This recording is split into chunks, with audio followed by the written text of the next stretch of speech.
This is the scar left on Ghana's once fertile landscape. Recent Forestry Commission data indicate that about 44% of Ghana's 288 forest reserves have been destroyed, and an estimated 5,252 hectares of forest land desecrated. Jamanquanta's once productive farmlands and forest ecosystems was not spared. The once fertile land has been reduced to craters, pits, and poisoned soils by the operations of illegal miners, including operations by a one-time galamsey queenpin, Aisha Juan. Here at Jamanquanta, livelihoods were wiped out, water bodies contaminated, and entire communities exposed to environmental and public health dangers. What should have been bread baskets became death traps. But today, the story is changing.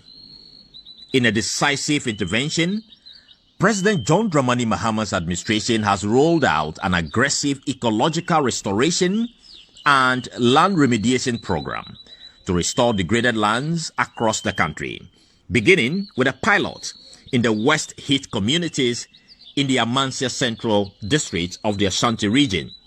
The pilot project being executed by Logiest Group Limited is already restoring devastated lands in Jamanquanta, Sukumu, Pipo-Tintin, and surrounding communities. Environmental experts say this initiative could mark a turning point in Ghana's fight against land degradation.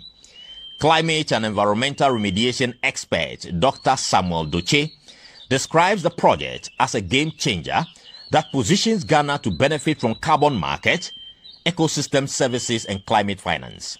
The first benefit will be those people who find themselves around the Amansie district. Their health is going to be improved or restored. For that matter, their frequency or their going to hospitals will be reduced. So that is saving Ghana so much money. That is one. Secondly, see, whether we agree or not, trees are values now. They provide source for carbon because Ghana is now aggressively pursuing the carbon market opportunities. So for me, I think these guys should be credited for what they are doing. Dr. Doche further calls for the immediate establishment of a national biodiversity restoration fund to sustain and expand reclamation efforts across the country. I will encourage the president to take the opportunity to establish a national biodiversity fund to support initiatives of this nature.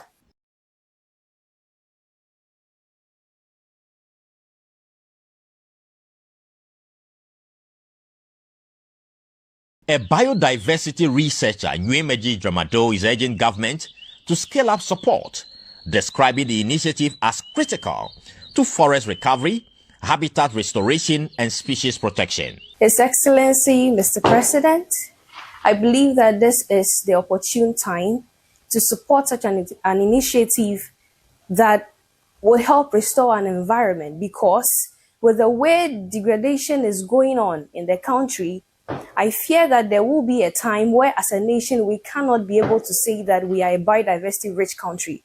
Otherwise, it means that we'll be seeing degraded lands everywhere. So the case of Ghana is a biodiversity rich country will become a matter of old. But by supporting an initiative such as these, we get to conserve what we already have, and in restoring the degraded areas, we still have an avenue to pursue economic development without tampering with that which we already benefit from. Since this group are on this fantastic project from their own pockets, they do not only need to be commended as individuals or as a group, but supported.